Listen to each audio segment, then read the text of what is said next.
Some time ago, the NDLA said that some youths are using things like feces of lizards. Another expert talked about the bones of dead persons being ground into powder and then smoked. So I see a lot of legislators that came, when they look at drugs, some of them thought every person that used drugs is a criminal.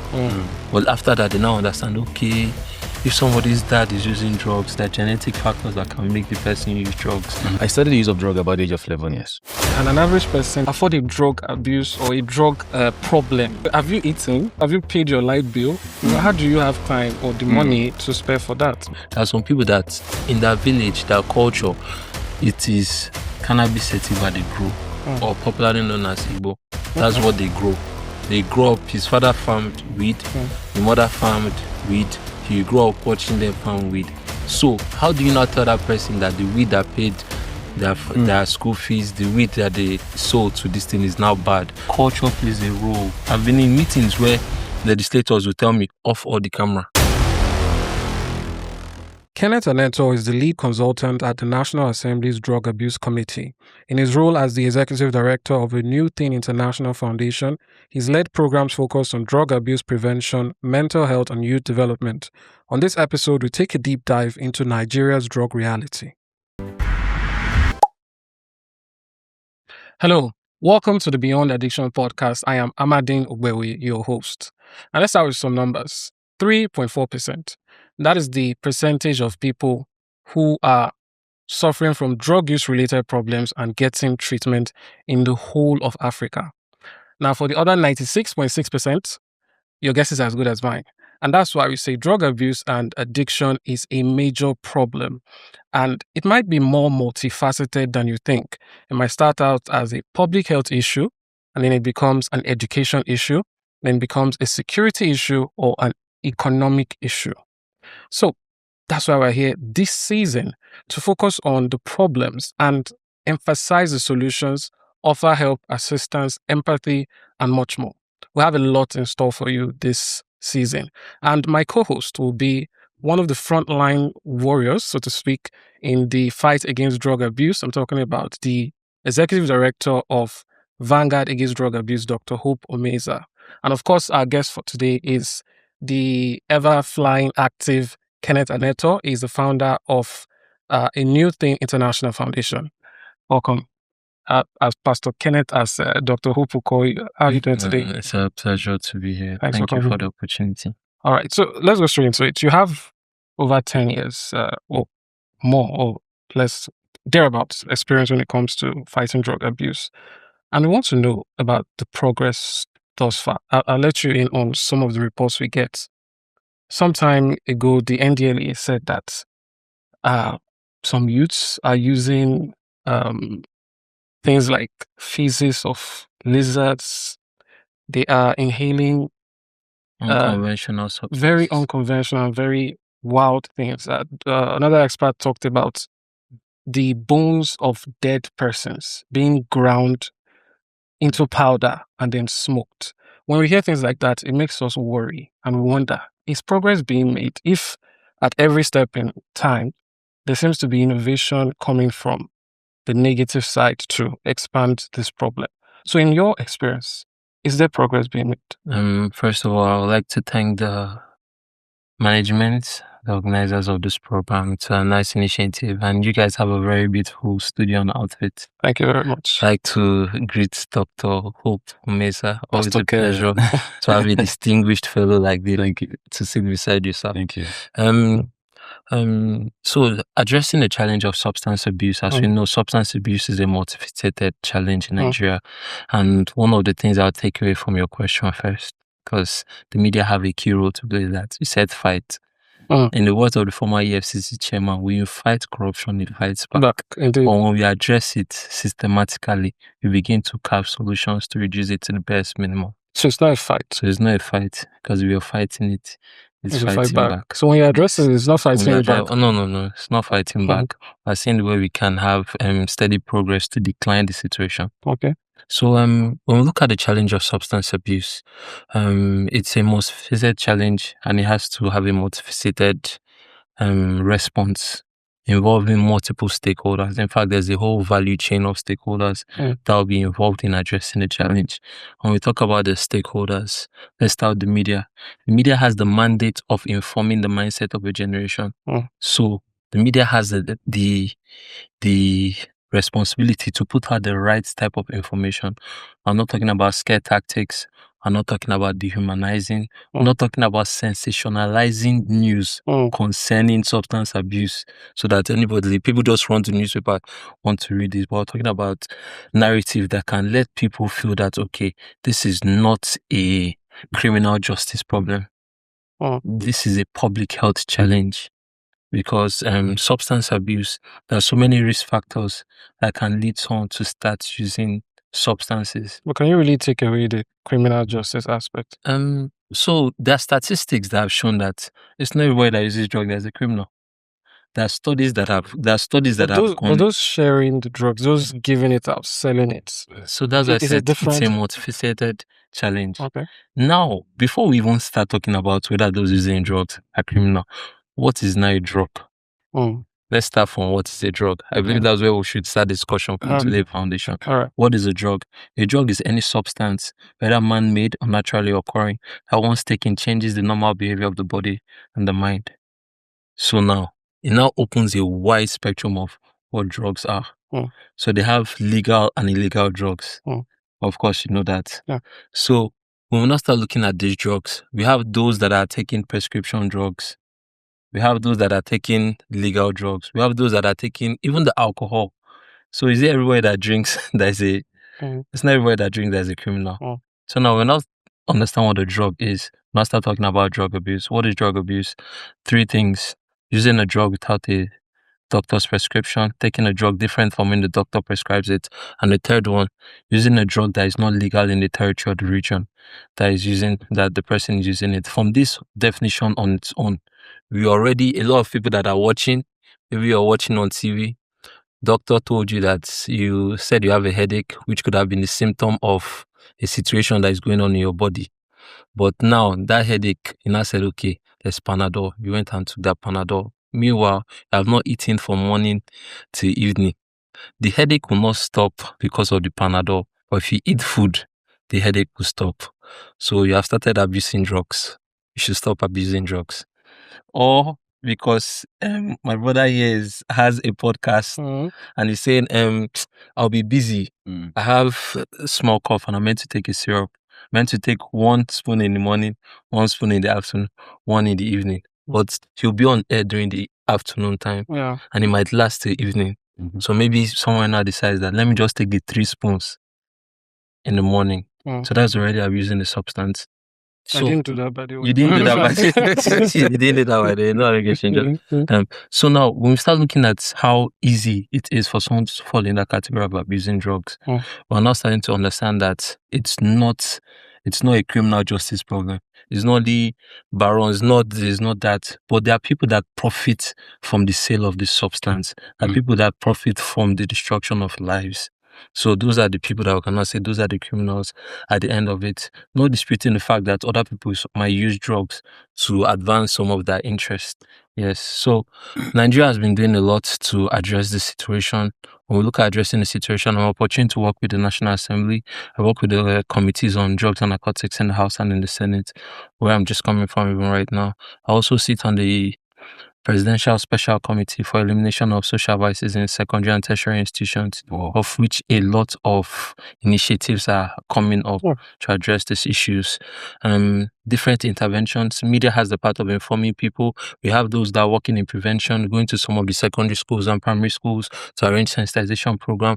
We have those that are working in advocacy, working with legislators to create programs that would meet the basic needs of individuals, to create programs and arrange policies that are realistic with international efficacy, that will not justify harm for people using drugs. Then we have those that are working in enforcement, those working in enforcement, going after the barons, going after the marketers, the retailers, the transporters, putting policies in place, arresting them, showing the news that Nigeria must be drug-free, that there's no space for drug menace. Then we have those that are working in the healthcare, rehabilitation and treatment. Dr. Hope has a beautiful facility where they are treating people that have challenges with substance use. Then we have those that are working in harm reduction. They understand that substance abuse, this one is not going to stop doing drugs. So how can we treat him in a manner that he will not be a harm to himself and a harm to other people? An example of when they did harm reduction program was when Nigeria had a challenge with HIV/AIDS and it was blooming. They noticed that these people are not going to stop having sex. So what did they do? They shed condoms for them, and HIV started to recline. So everybody has that part to play. Is there a drug version of that? Is there a drug version? Yes, there are this thing. What's the name? NIP. People living with HIV. People living with HIV, yes, from injecting drugs. So they have needle and syringe programs that are being done in Nigeria, and they have other methadone substitution programs that are just being piloted in states like Gombe.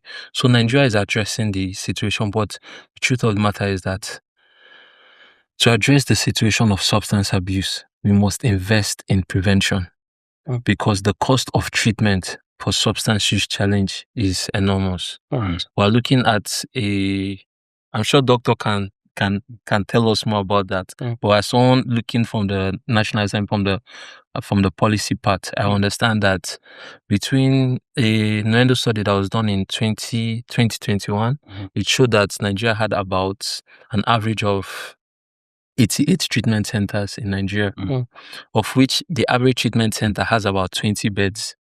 If the drug challenge, as you said, in Nigeria is about 14% prevalent, and we're looking at a population of 200 people. 200 million people. So now, if each of those 88 centers, let's say, okay, between 2022 to 2026, they added 30 centers and it's now 110. Each center has 20 beds.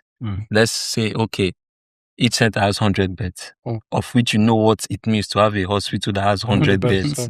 It's not a joke. But let's just leave it. Okay, they have 100 beds. So we're looking at 10,000 beds, 10,100 beds.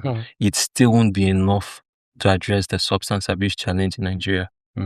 And the average cost of substance for treating substance use disorder in our Nigerian facilities is about between 400,000 to 600,000 to 600 on the average. On the average, but the realistic is about 800,000. The realistic price is 800,000. So now this 800,000 naira, that's for open ward, maybe 4 in a room. If you now want a private facility, you're paying 4 million, right, for only in one room. Looking at that now, how can the average person afford? When I say average, the person that is probably getting 150K a month, how can he afford to treat his ward or his daughter or anybody in that family that has substance use? Of which, with the statistics, for every four person using drugs, one has a substance use disorder, and for every 7 Nigerians, one has used drugs in the last 1 year. And these statistics are old statistics. When you mentioned the average person, I think Dr. Hope and I were talking one time, and he said he can tell the kind of addiction or the kind of drug a person is addicted to based on how much they are losing, or how much he spends, or if he has disposed of properties. So when you say average, it makes one wonder, can an average person afford to afford a drug abuse or a drug problem? Because someone will say, have you eaten? Have you paid your light bill? How do you have time or the money to spare for that? Well, I think Dr. Hope can come in here if he wants to. Well, you see, I've been listening to Pastor Ken, and I'm very much aware of the amazing work he's been doing for over a decade now. I'm sure he's saying a decade because maybe that was when he probably got incorporated. But Pastor Ken's life has been a testament of advocacy against, substance use behaviors in our society. Pastor Ken, I was just going to ask him, actually, would you say that with the enormity of work you have contributed with your organization and what you're doing with the National Assembly currently. He's been pushing a lot of this around. I mean, I think last year there was this open hearing also that all players, stakeholders were brought in, both government and non-governmental, were brought in for a hearing. All right. And I know that they are working on something big to tackle these menace. Now, but would you say that we are making headway? Would you say that we are making profit? If this was a business, for instance, Pastor Ken, would you say that all the actors, including yourself, leading in this campaign, would you say that we're making profit?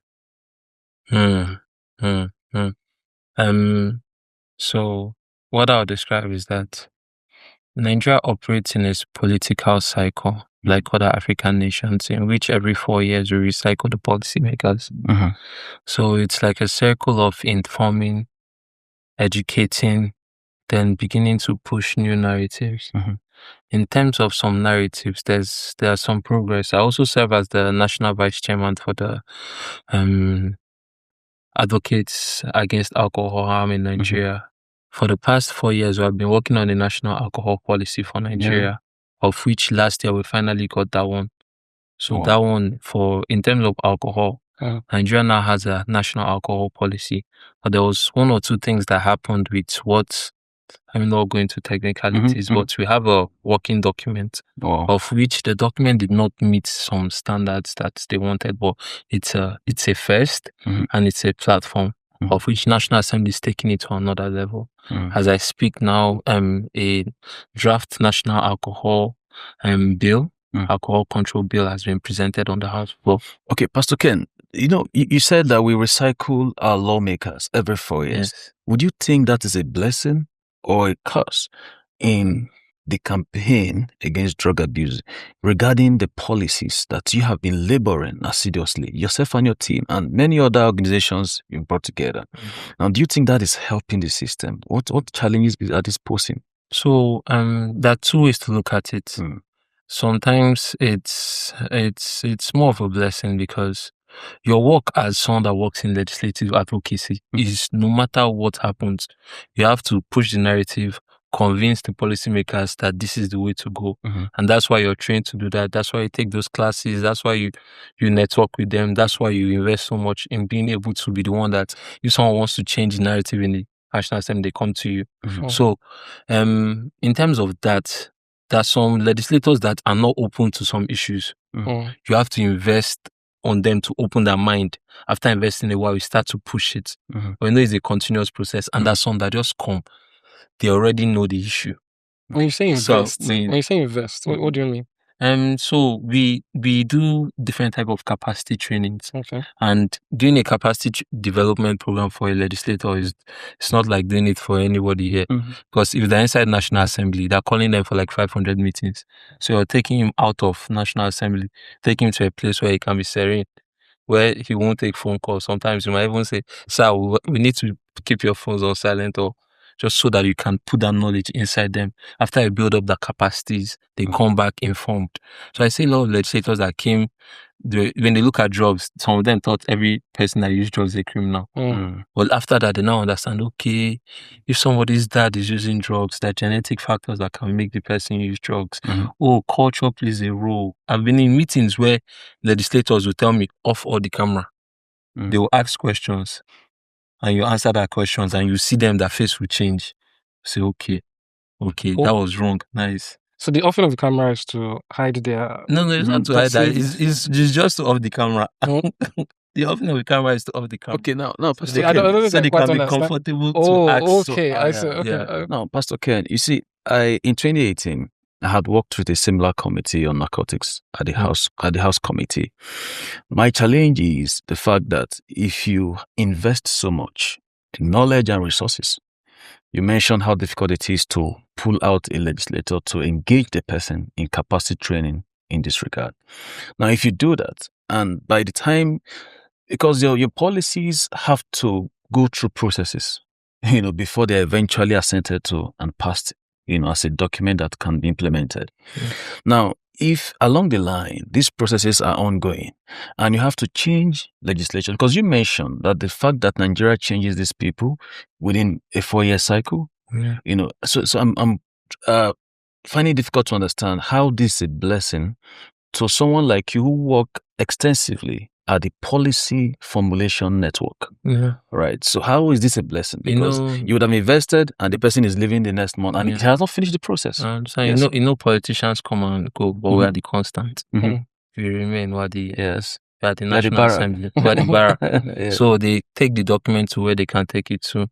So when the next person comes, we pick it up. Okay. And we continue from there. It's like a process. It's just like someone that is cooking. If the chef goes, maybe has an emergency and goes, there's somebody else that can cook that still. The person will continue cooking the food. So we keep on making steady process. Like this national alcohol policy I was talking about. I've had meetings. Those meetings you go for. And people are there. It looked like nothing was happening. It looked like what? The policy came out just at the right time. That's why the energy has to be consistent. And another thing is that there has to be like partnership, good partnership. There were a couple of things that could have been changed. I was discussing with one of my other colleagues, he's the consultant for the what was the name? The 1999 Constitution Review Committee. And they were just telling me the way that they are traveling here making content. And I was just like, wait, you guys are reviewing everything, right? They were like, yeah. I was like, why didn't my people that are working in substance use that have been always wanting to review the constitution, why didn't they come for the hearings? And I was like, wow. Said they never thought about that. Said, why didn't I tell them? I said, wow, we're all focusing on working in silos. Nobody's thinking about joining the bigger picture. There are a lot of people pushing a lot of narratives, but everybody left the constitution review for only politicians because they felt it's a politician thing, but other people could have gotten involved. Right. So just to quickly cut in there, we've taken it now sort of to the National Assembly, where you have very good ACs and everything smells nice and looks good, but the problems we're talking about are on the streets and thereabouts. So I want to know, because I know you go from school to school, sensitizing, telling people about it. If someone is already getting addicted, say 13 or 14, at certain times of age, is it already too late? There's this saying of catch them young. But the funny thing is, catch them young, even the people who want to get them involved in drugs are also looking to catch them young. So does that make your work more difficult? Because I saw a video just the other day, a very little boy, say 6, and you seem to be experiencing withdrawal symptoms. He was running, they were trying to pour water on his head, and he was reacting very badly. And something that came to my mind was, who could have gotten him into this in the first place? It's a child. They ideally don't have income. So I'm talking about the intervention systems and how early it should be. Is this something that should be going even, below 10?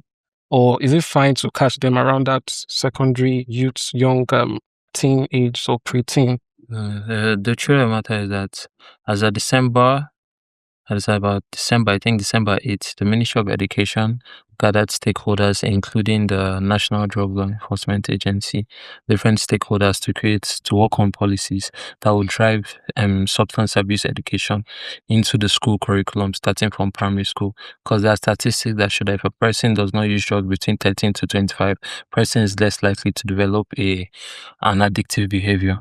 So that statistic stands because of the formation of the prefrontal cortex. So they worked on this policy to see how they can capture people young. The truth of the matter is that the NDLA, under the leadership of Brigadier General Bubamara, retired, they've been coming up with proactive programs. There's a new director of sensitization that sits on the committee, the presidential committee with me.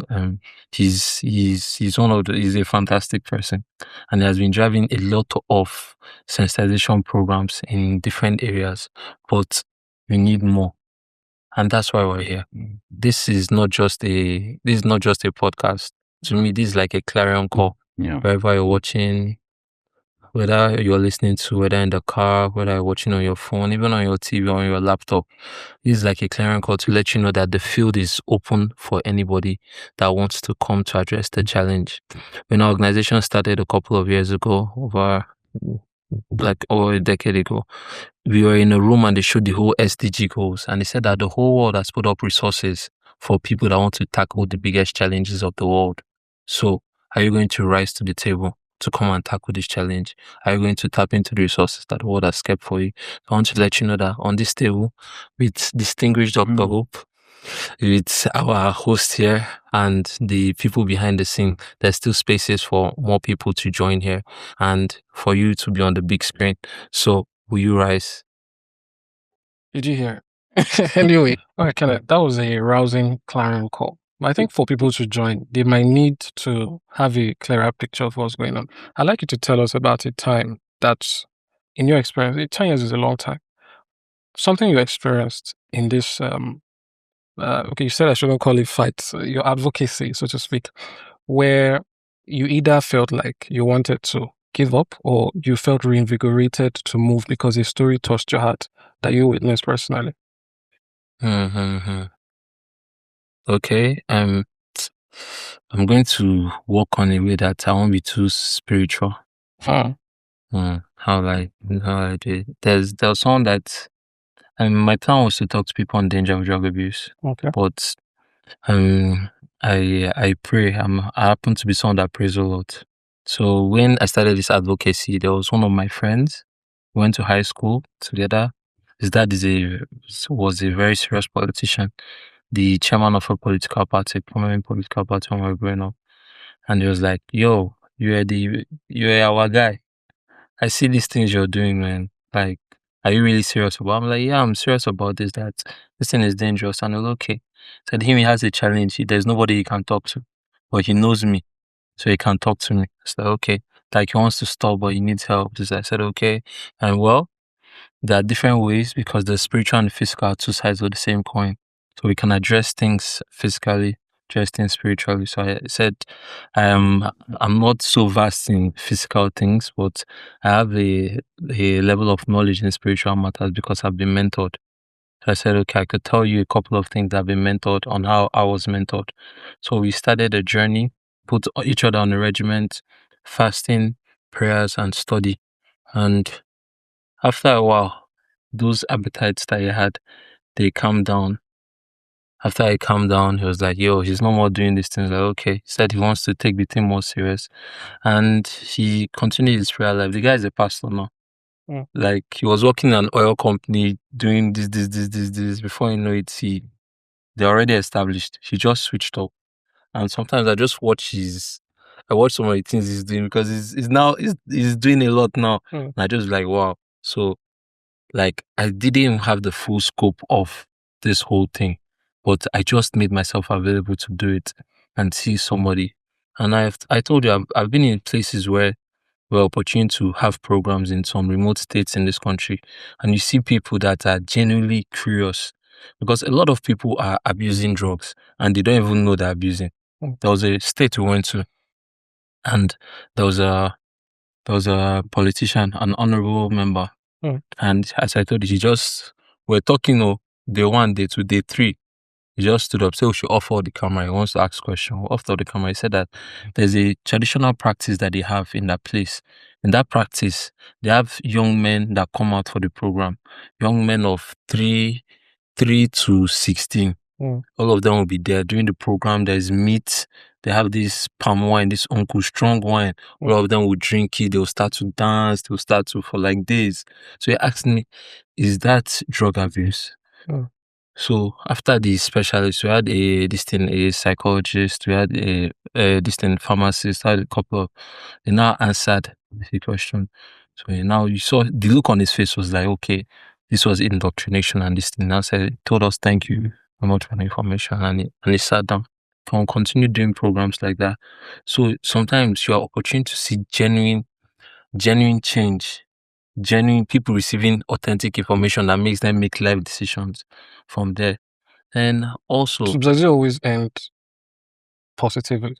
well, I've gone to states that, I just say God has helped us. If I tell you stories, you don't tell us the stories. Yes, tell us the stories. We've gone to states to go and do empowerment. When we're doing the empowerment, we had to talk to people on danger of drug abuse. Sometimes when you want to capture the attention of these youths, sometimes you have to mix it up because there's no need in giving somebody new information without encouragement. Because was that, so it was one of the states I went to go do a program there. After we arranged the program, states in the southeast, in a very, very, very hot spot. Went to go and do the program there. After we did the program, we had to release some sums of money to the people to empower them to go into different locations. And when we went there, there was no bank in the town. So we had to go to another town.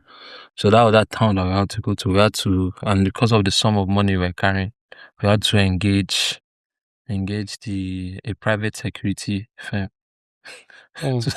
to go with us, because it was around this thing, and getting to the bank. And I got inside the bank, man, I said, I need to only talk to one person in this bank. And that one person I'll talk to is the person that will process my information, give me my money, and tell me on my way. And I looked for like 5 minutes. I saw one guy. I said, that's the guy. I spoke to him. He said, how much do I want again? I said, this is how much I want. He said, so he can't give me this money.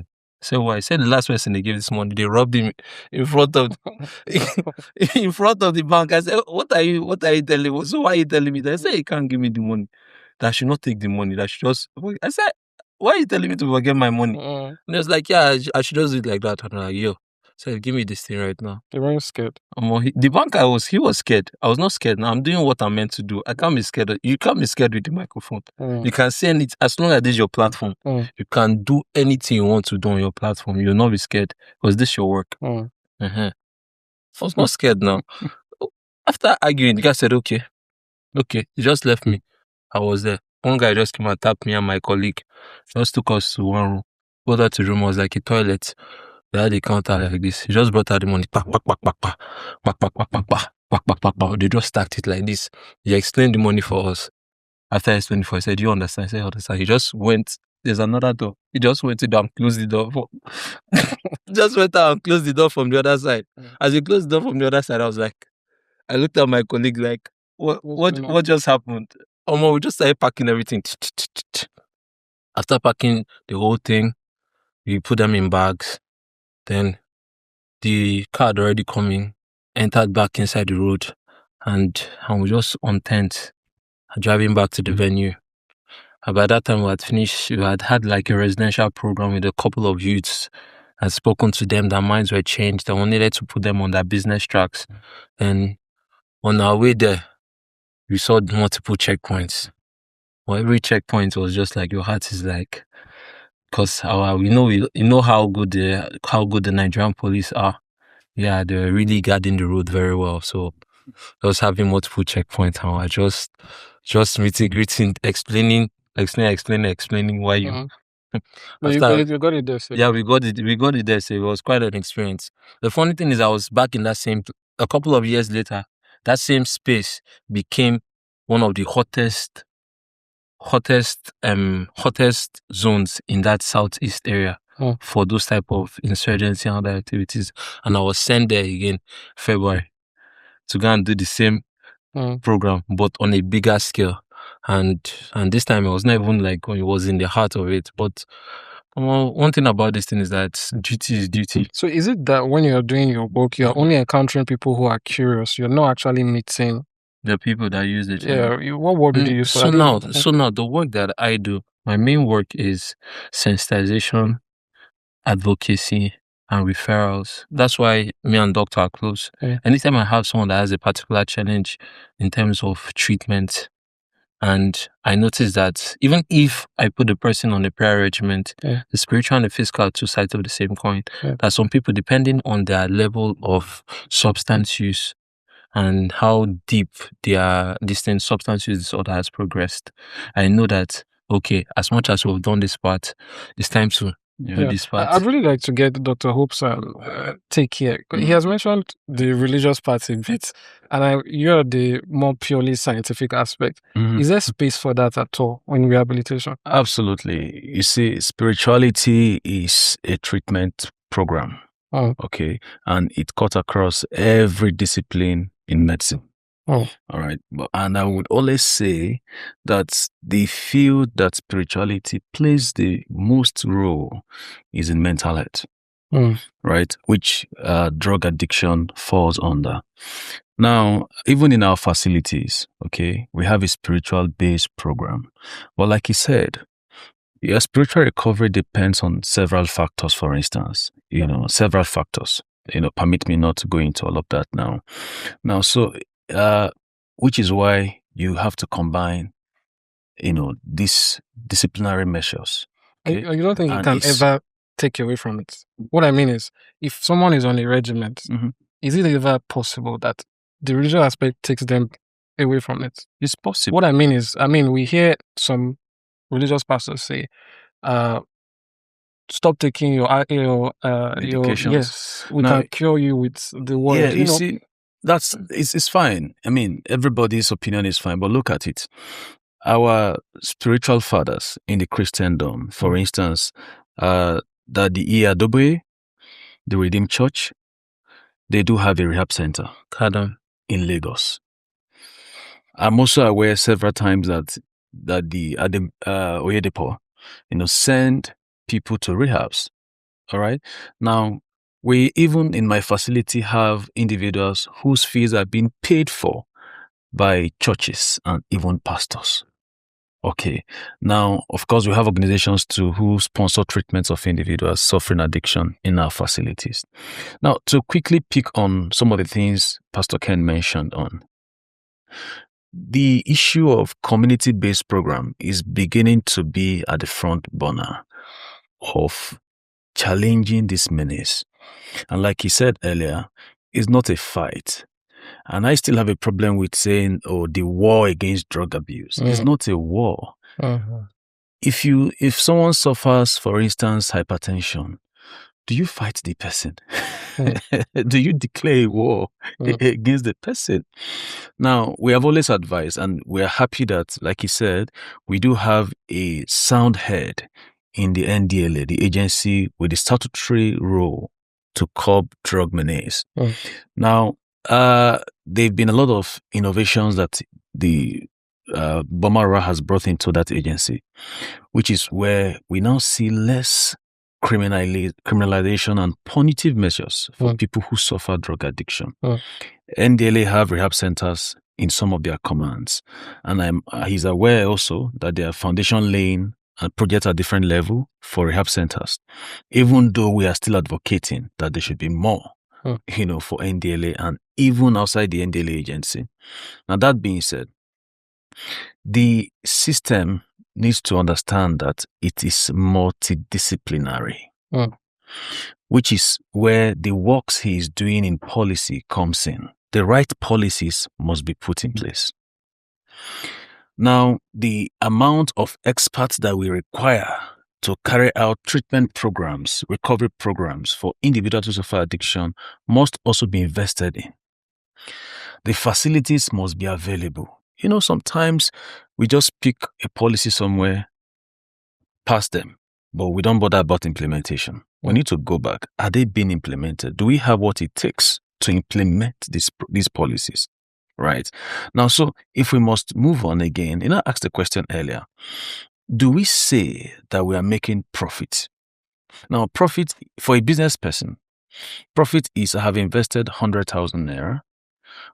I gained 40,000 naira as my profit. Whatever, after tax or whatever, 40,000 naira has been made from the sales of what you invested, the goods you invested 100,000. Now, aside that, profit can also be, I was able to make a new friend, social networking. All these are profit, but maybe not untangible profit. Now, in the campaign, the advocacy in curbing drug abuse among our young people, can we say that indeed, for those who are suffering addiction, we have really made progress in getting them help? Because why? Treatment itself is a level of prevention. We have primary level of prevention, secondary level of prevention, tertiary level of prevention, and even quaternary level of prevention. So at the tertiary and secondary level, you see the harm reduction he mentioned earlier coming into play role.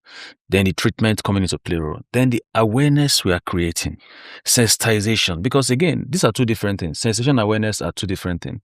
You create awareness for people who do not have the capacity to make policies or even create change that is external to them.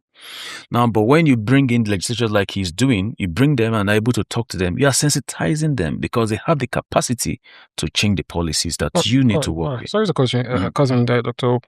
When you mentioned it's not a fight and you mentioned it's not a war, I'm wondering if we are, Do you want to war?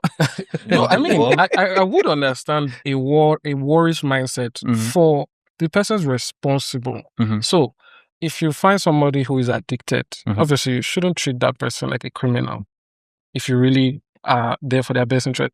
But isn't there a level of anger that you might feel that situation was created because somebody somewhere, not the good guys now, is making profits?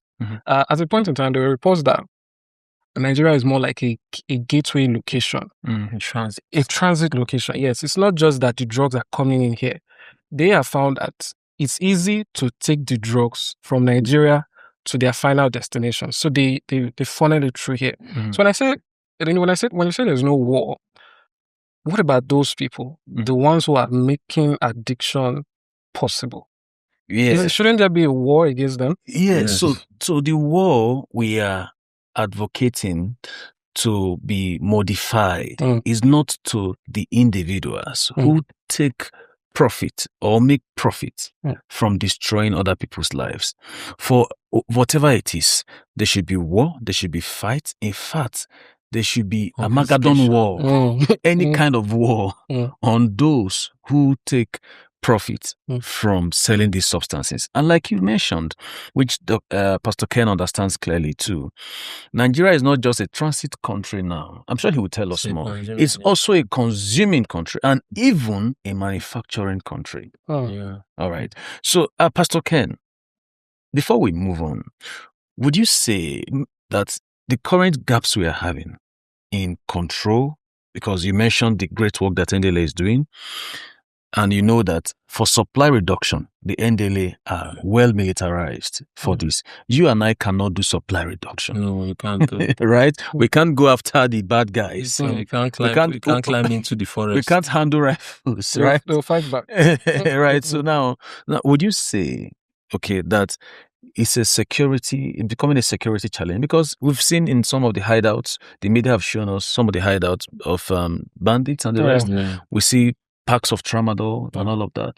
Now, in fact, I heard once, I don't know how true, allegedly, that some bandits requested for a particular substance as ransom. So do you think that this is becoming a security menace? And what do you think is a gap? Is it a government gap or a system gap? And the truth of the matter is that there have always been a nexus between substance use and humanitarian challenges and security challenges. There's always been a nexus. Once there's humanitarian challenge, you see substance use there. You see insecurity trying to spring out. You see unemployment trying to spring out. So once there's a substance use challenge, those factors, it's a wide nexus. It was something that was first seen a lot of times in the Northeast. Like, as that security challenge was happening, we were seeing that there was unemployment, we were seeing substance abuse. So there was a humanitarian nexus of activities. But now what we're now seeing is that a lot of the security forces are now noticing that some of these bandits are asking for drugs for ransom. And it's not the first time we're hearing it. In fact, Brigadier General Buba Marwa, retired, once gave a lecture at the Northwest Drug Conference, talking about there was a shipment of narcotic substances that they stopped heading to Sokoto. He said those same substance, last time that there was a popular situation in Africa that when those substances were delivered to one country, that the militants were high on those substances and overthrew the government. So they said that when they received info about that particular substance, that they went proactive on it, and it was one of the big busts that they made.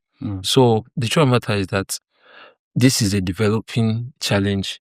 As people are fighting the the enemies are reinforcing. But under the leadership of our president, our father Bola Ahmed Tinubu, we have seen that the NDLE's budget has been some of the biggest budgets I've ever had. I've seen budgets. Well, we've seen the budget for the barracks. Before, the NDLEs were living among civilians. Now there is a dedicated budget for barracks. Before, the NDLE were going after the barons, but now there's something called Alternative Development Program. There are some people that in their village, their culture, it is cannabis sativa they grow, or popularly known as Igbo. That's what they grow. They grow up, his father farmed weed, the mother farmed weed, he grew up watching them farm weed. So how do you not tell that person that the weed that paid their school fees, the weed that they sold to this thing is now bad? So the NDLA came up with a program called the Alternative Development Program. And in that program now, there's a particular budget line that was drawn by the National Assembly for them. What they now do is that they've started educating these farmers about the dangers of this substance use, the dangers of growing it, and started to create alternatives, putting in investments for education, investments for other livelihood program. They actually launched this program in Ondo State a while ago, just to shift that culture from depending on this narcotic substance to something profitable, IT, livelihood skills, and other things like that. I think I saw the chairman on that visit to the governor. On that visit to the governor. That was last year. Pardon me, I'm still reeling from the fact that bandits are demanding ransom for drugs or in form of drugs. But away from that, these methods you're talking about, are they African? I say that because there are things that work in places like Portugal and other countries. Are we copying and pasting, or are you saying a specific way that we're doing things in our own way that provides more result? I mean, I don't know if this is okay with you, but when we were talking earlier, you spoke about how, there could be an idea where weed is legalized and taxed and all of that. Are those more innovative things we should be considering, or you feel it's working already? So now, when we begin to look at these issues, we begin to look at, so now, so a lot of people that speak on these issues, that are not just passionate alone, they're actually trained. I've been in a couple of programs where both of us were trained together. So there's something called international efficacy. Before something comes up as a methodology that is used to address particular issues, you'd find out that it must have been tested. There's a particular number of times it will have been tested in a particular number of countries that it has been tested in. And when it has been tested to that particular amount, they can now say this is an evidence-based program. So now, in line with that, there are a couple of evidence-based programs that are on a particular.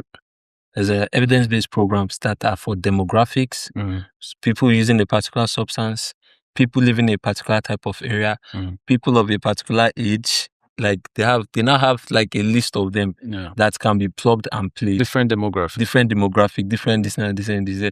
Apart from that, now there's now a program that was developed here in Nigeria. About 3 programs, maybe 4 that developed. There's TrickNet, that's training for people in medical use. We have this thing was named DPTC. Drug Prevention, Treatment and Care. Drug Prevention, Treatment and Care. That's like a general sensitization program for people that are involved in substance use program. We have Drug Education Curriculum. That's a general program that can be used to sensitize maybe students. And we have other evidence-based programs. So those about 4 programs were created specifically as in partnership with the Ministry of Health, Ministry of Justice, the NDLA, and the United Nations Office on Drugs and Crime as official programs that can be piloted here. Pastor Ken, I think in 2017 to 2019, I was much involved in advocacy programs in secondary schools. It was a time where several organizations like the MTN came up with a tagged program in secondary schools. And it involved also constituting drug clubs. I think that is still ongoing. UNODC data suggests that first exposure, usually for our young people, about 13 to 15 years of age. I have queried before that our current statistics that we're using captured from the age of 15, 16 to about 55 years. Now, personally, you know my story, and I think I know your story too. I started the use of drug about the age of 11 years. So you see, if they were waiting to capture me in that data, then maybe. Sorry, doctor, you said you started what? No, you didn't hear it. No. You just dropped a bomb there and then you walked past it. Right. Now, Pastor K will tell you a story later. He also has a bomb to drop. The story you told about the person who then ended up a pastor. That's not the story. There's another bomb. No, I know. What I mean is sometimes people need to hear that. Yes. The people who are now standing against drug abuse, even they had to fight that personal problem. Had to overcome. Yes. I don't think it's something we should keep a secret. If we're able to do sensitization for you enough that instead of saying we'll remove fight from the place, we know we have achieved something in this Exactly. Okay, fair enough. But go ahead, sir. Okay, you're right. So I feel that are we ready? Do we have enough resources being deployed to these schools? Because most times you probably are able to visit once or twice and you leave them. Okay. Who take it from where you stop? Are they teachers? And then if they are the teachers, what training have we been able to do for these teachers to carry on? Again, if it's not teachers, maybe we want it to be sustainable because the teacher can be removed tomorrow or can resign tomorrow. Now, are there these drug-free clubs? Are the coordinators, are they trained? So what materials are available? Do they need refreshment? Because you are looking at this drug-free club, maybe meeting after school hours. How do you intend to motivate these people to keep on the threshold of the advocacy you have instituted in their school? And so how do you also monitor the result? So are we able to say, okay, you know what? They had the drug-free club meeting today. Oh, someone said, I used to use drug. I don't want to use anymore. How do you track? Because you mentioned the progress. Yeah. Right. So these are many questions that are coming to mind. Perhaps those who are hearing of drug programs in schools. This situation that I just brought, it brought up a lot of memories. So in 2016, around 2017, I returned back to my alma mater. One of them, to go and carry out a program. And the name of the program was BSDS. It was called Be Smart, Don't Start. So I was, before, now both of my co-founders, one of my co-founders is in the US. The other one is working in not oil and gas. He was working in energy. How did I know? So we ran a program called Be Smart, Don't Start. What's the aim of the program? The aim of the program was to empower schools with the knowledge and resources to address substance abuse in the school challenge, in the school environment. So what's the component of our program? First of all, started with sensitization program. During the first sensitization, after the first sensitization, we did a survey of the school to know whether the school, most of the people are using substances. After that, we diagnosed the challenge. We now did 3 trainings. 1 training for teaching and non-teaching staff. After a training for non-teaching and teaching staff, we now brought out of those non-teaching and teaching staff, brought out ambassadors, empowered the ambassadors in a capacity development program to build that capacity to be able to address substance abuse issues in the school. After that, we deployed them with materials. We had slides prepared for them. They take lectures every particular day of the week. That time I was even I had to be posted on a missionary project in Delta. So our team were now the ones. The school had about 3 branches. So we had our volunteers going every day. We were not even part of the program. We have the teachers that are the ambassadors pushing the program. They were a mixture of academic and non-academic staff running the program. As they were running the program there, our team would just come and be moving around in some of the classrooms where they watch them as they're playing the slides, what the way the students are responding. But how long did you have to do this? We actually had the program back. Yeah, we had the program for 2 years. And then, in your opinion, is that good to go now? That's good. Is it self-sustaining? One thing that happened from that program is that, you mentioned MTN. So the school that we actually had the program in, MTN had a program at the Villa.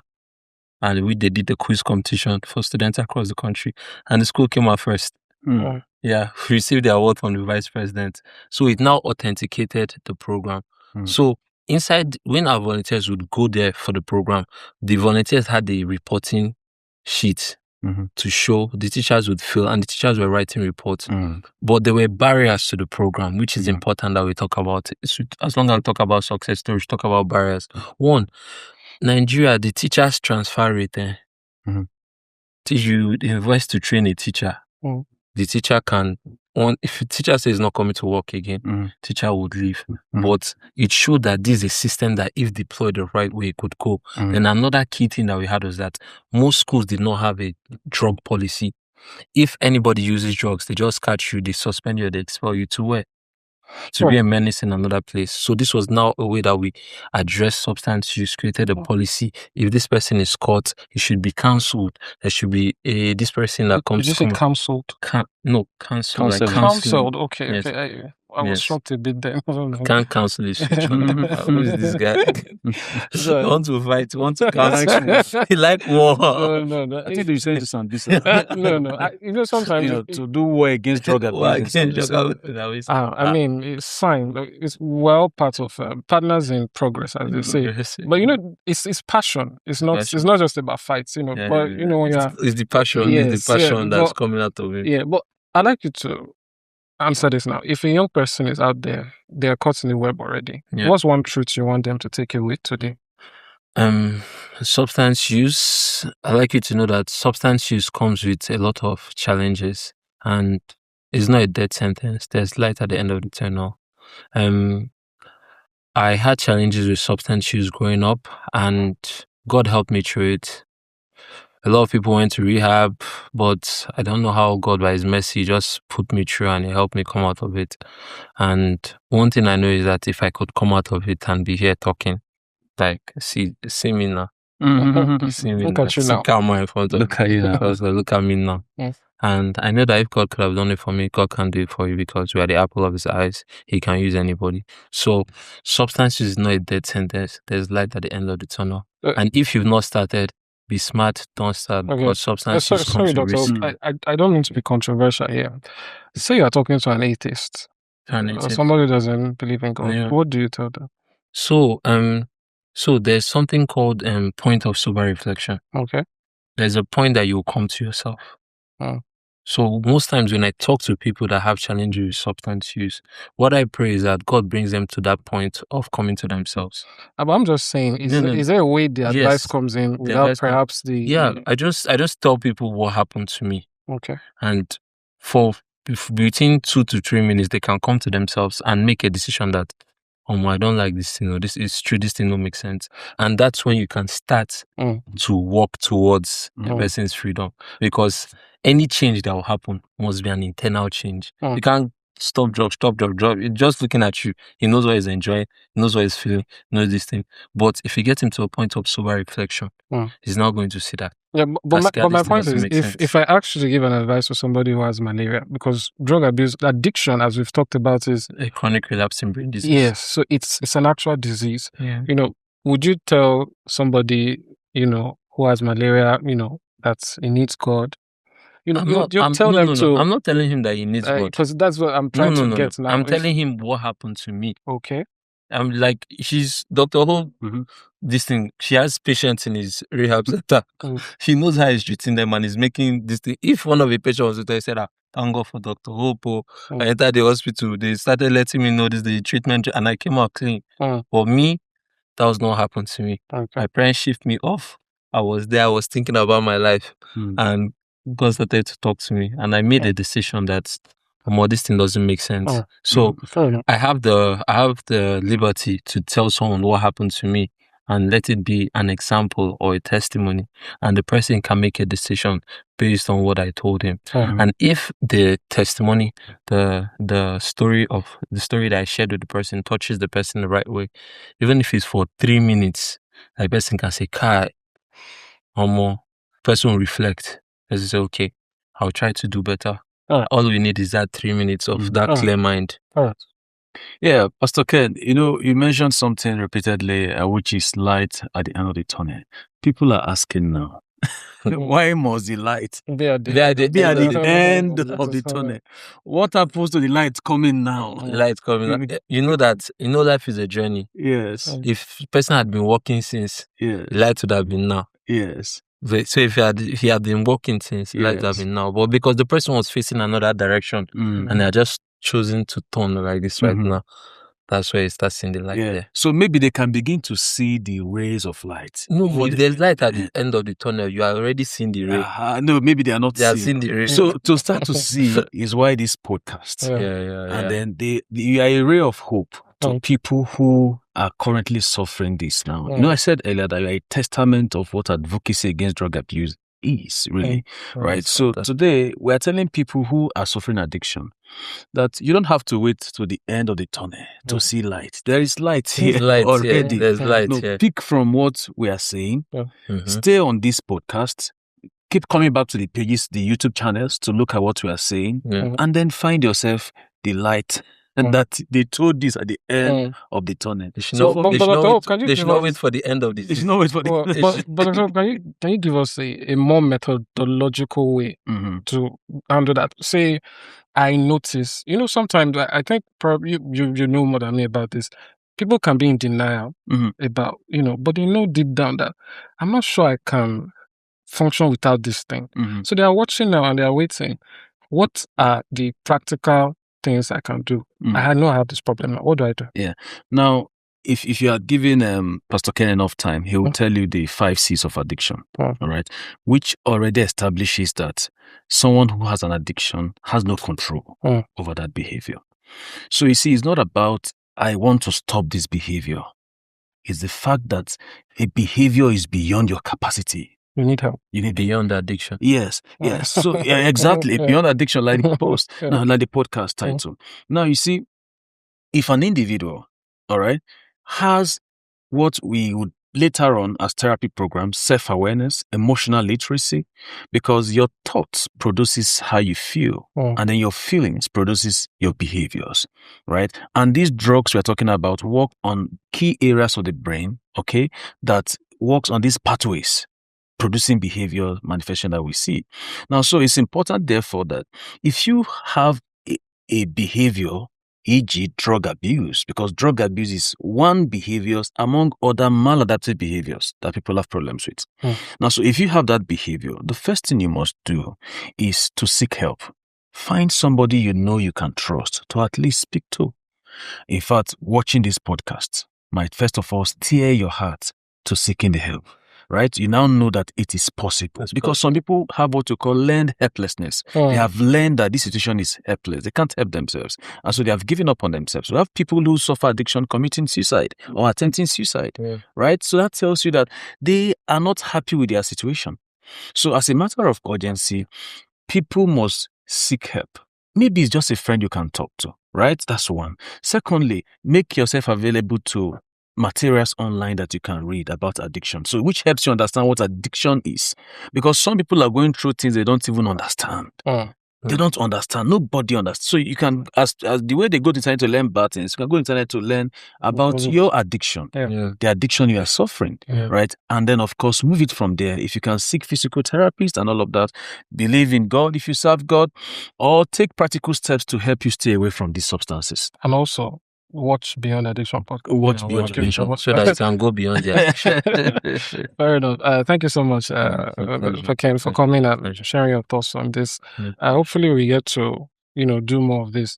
But before we go, I would like both of you to actually give me a word so that I can remove war and fights. What word are you? Challenge. We're challenging the challenge against... Addressing the challenge. Addressing the challenge. Of substance abuse. Of substance abuse. Not drug abuse. It doesn't sound very passionate. So no, when you say drug now, a drug sounds like the conventional tablet. When you say substance, remember I started this podcast saying that so many things people are taking.